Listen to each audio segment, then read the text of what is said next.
Ya, Kiai, tadi sudah panjang lebar tuh. Betul. Diterangkan bahwa Ubaidillah atau Ubaidillah Ahmad bin Isa itu tidak dikenal dan gagal menurut kajian Surah Al-Istiqadah. Nah, pertanyaannya, siapa sebenarnya Ubaidillah Ahmad bin Isa ini, atau yang diklaim sebagai anaknya putra dari Ahmad bin Isa? Baik, saya menambahkan tentang buku keabsahan nasabah dari dulu. Ya, baik. Takut banyak dari teman-teman sudah membelinya. Ya. Terus kenapa tadi beliau menyampaikan ini harus dikantor atau harus dijawab? Karena di sana banyak kesalahan-kesalahan dan kerancuan-kerancuan tentang pengaplikasian kaidah munasab, terus penempatan ibarah yang melenceng dari maksudnya, terus ada juga kejahatan ilmiah yang terdapat di sana. Jadi harus saya sampaikan agar teman-teman dan saudara-saudara kita tahu apa saja kesalahan yang ada dalam buku tersebut. Terus yang pertama tentang penulisan. Ketika mengutip disclaimer bab sebutun nasab dari kitab Rosa'i yang berbunyi wa isbutun nasab bil alamatil wadihat wal bayyinati tsabitat, aslinya yang sahih itu wala yasbutu bisyubuhat ila akhirih. Di awal buku mereka itu menulis wa yasbutu bisyubuhat. Terus di bab-bab akhir ketika mereka mengkantor keimat bahwa keimat itu menjiplak tokoh hadis atau tokoh non aswaja, mereka mengutip kembali ibarah yang tadi itu. Jadi wa yasbutun nasab bil alamatil wadihat wal bayyinati tsabitat wa yasbutu bisyubuhat. Jadi wa yasbutu bisyubuhat. Aslinya wala yasbutu bisyubuhat, artinya dari ibarah yang saya bacakan tadi. Jadi nasab itu bisa isbat atau bisa tetap dengan alamat wadihat, tanda-tanda yang jelas.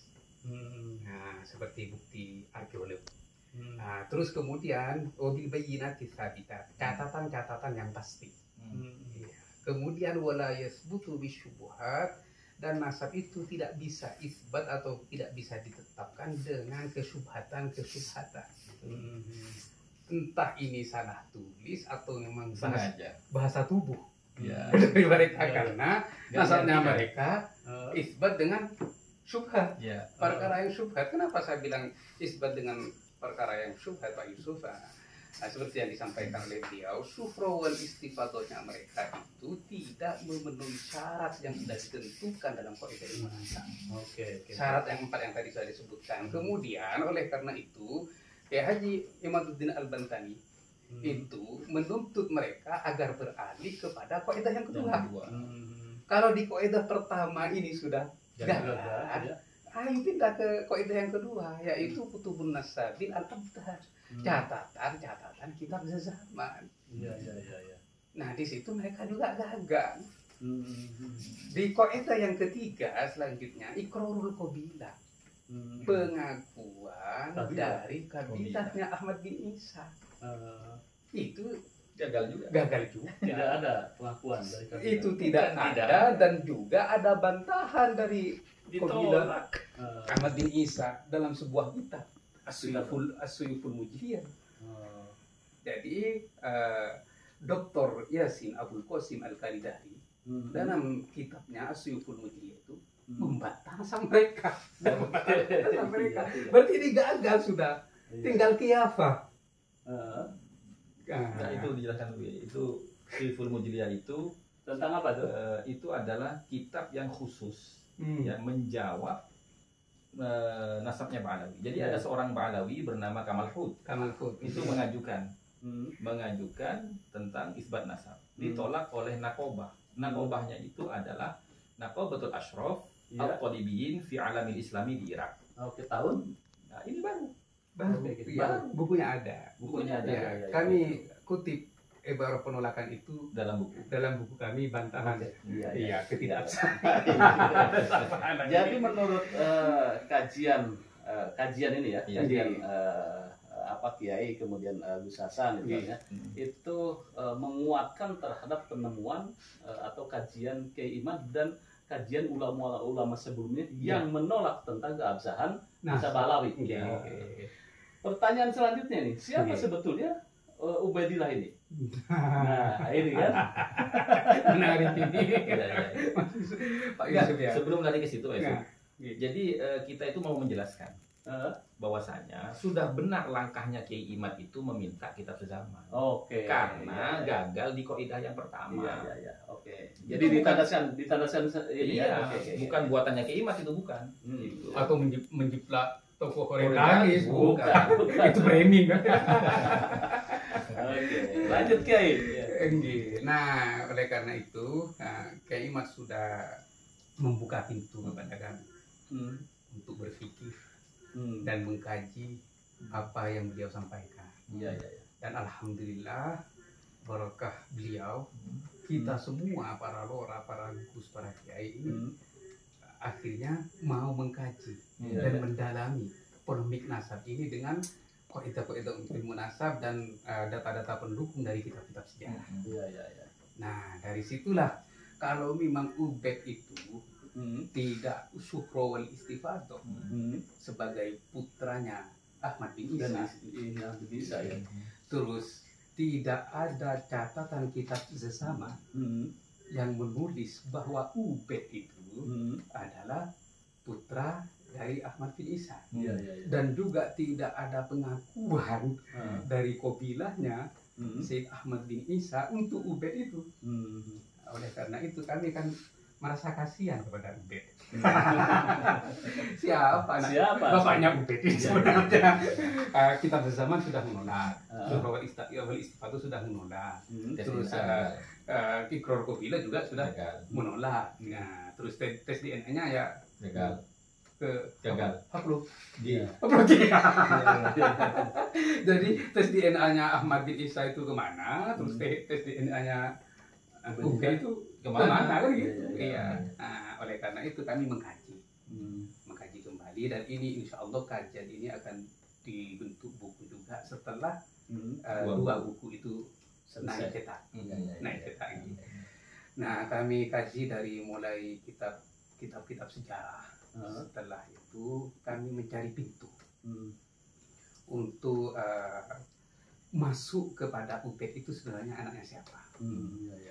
Oleh karena itu biar tidak dibantah, maka kami menggunakan kitabnya mereka.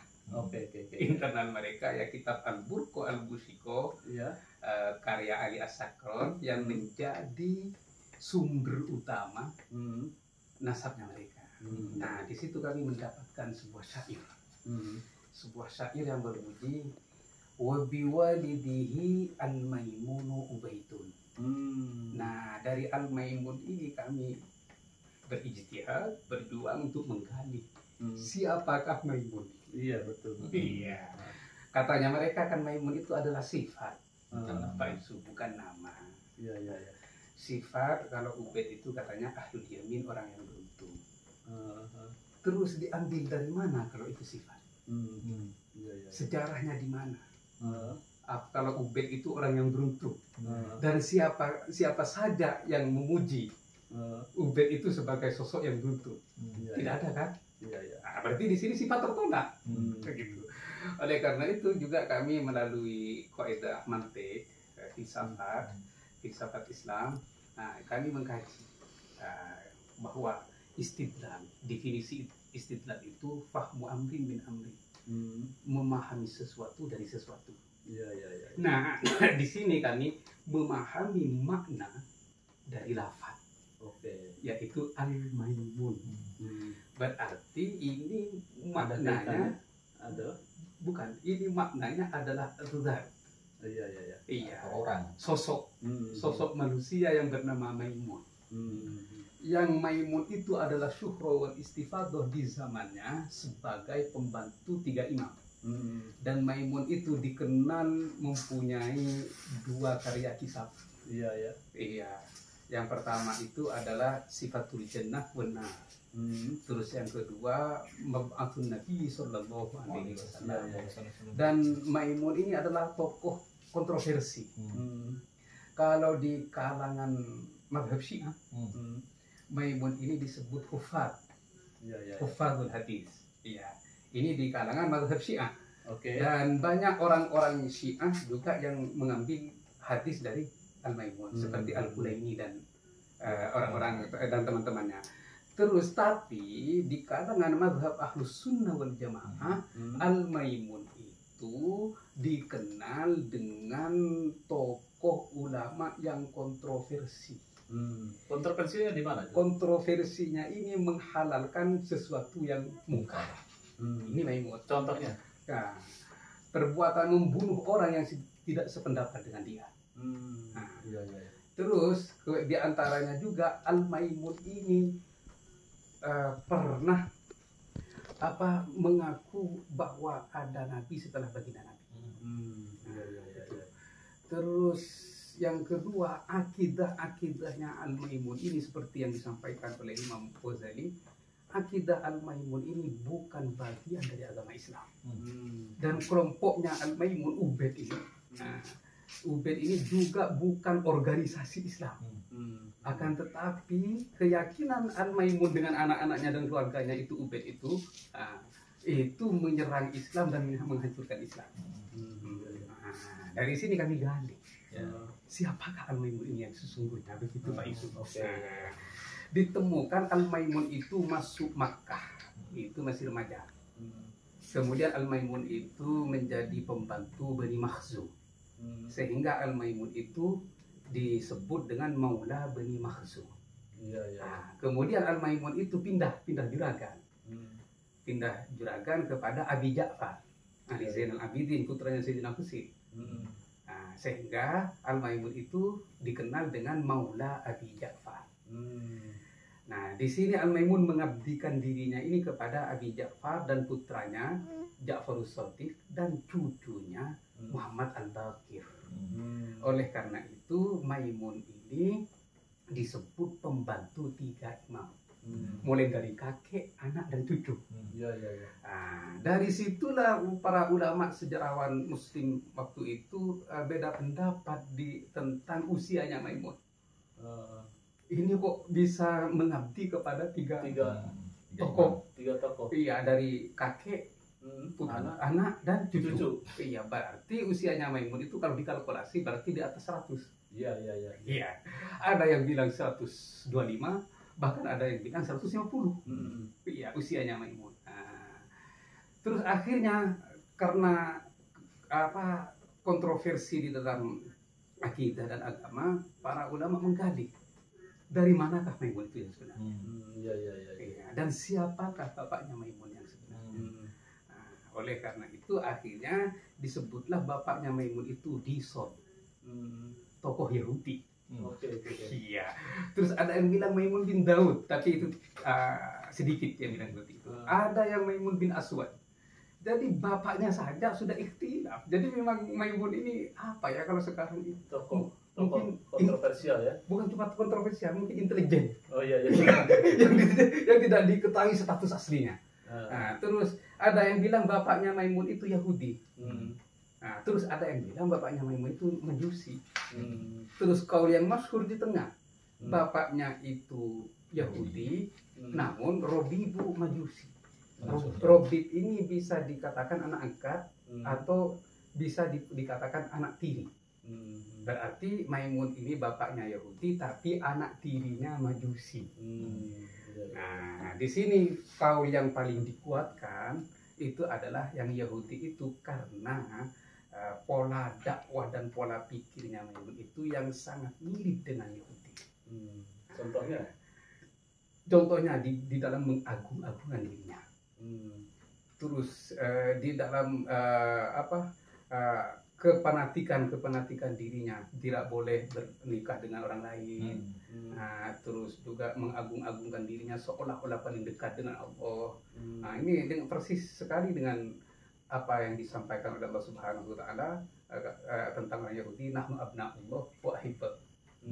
Nah, Terus kami juga gali tentang Ubed. Ubed itu ada ya, ternyata di dalam kitab Al-Farqu Bainal Firaq itu Ubed itu mempunyai dua nama, Pak Yusuf. Ubaidillah atau Abdullah. Iya. Nah, dari sini kan sudah ada tanda, Pak Yusuf. Kalau di Al-Burqa Al-Musiko itu Ubaidillah. Kalau di Al-Janadi itu Abdullah. Iya. Sama kan? Iya. Sama. Punya dua nama. Bahkan ada yang bilang juga, kami temukan di tulisan-tulisan Arab itu, dari karya tulisan doktor siapa itu juga kami kantongi. Ternyata juga ada yang bilang punya tiga nama. Ubed, Ubaidillah, Abdullah. Iya. Berarti sama kan? Iya, Ubed yang dulu dengan Ubed yang sekarang. Nah, terus dulu waktu saya ketemu dengan beliau, pertama ketemu di Madura itu, beliau sowan ke rumah. Jadi begini, Bu. Awalnya itu rasa penasaran saya ini di polemik nasab ini, jangan-jangan mereka itu adalah dzurriyyahnya Muhammad Al-Habib. Siapa itu? Dari dinasti Fatimiyah. Oh. Ada yang bilang Muhammad Al-Habib ini adalah anaknya Ubed. Ada yang bilang cucunya Ubed. Iya. Muhammad Al-Habib dulu, kecurigaan saya kan dalam kalimat Al-Habib. Al-Habib, jadi ini sebuah gelar kemudian yang menjadi panggilan. Paham Pak Yusuf? Habib. Iya. Misalnya Habib Yusuf. Misalnya. Ini kan dulu gelar kan? Al-Habib. Muhammad Al-Habib ini yang mengangkat Ubed yang kedua. Itu sebagai Mahdi. Imam Mahdi Al-Muntadhar. Kemudian diutus untuk ke Maroko setelah sukses untuk menguasai masyarakat dengan pengakuan dzurriyyah Nabi. Dengan mengaku dzurriyyah Nabi, Ubed itu dulu mengaku adalah keturunan Muhammad bin Ismail. Oke. Iya. Oleh karena itu Muhammad Al-Habib ini adalah dinasti Ismailiyah.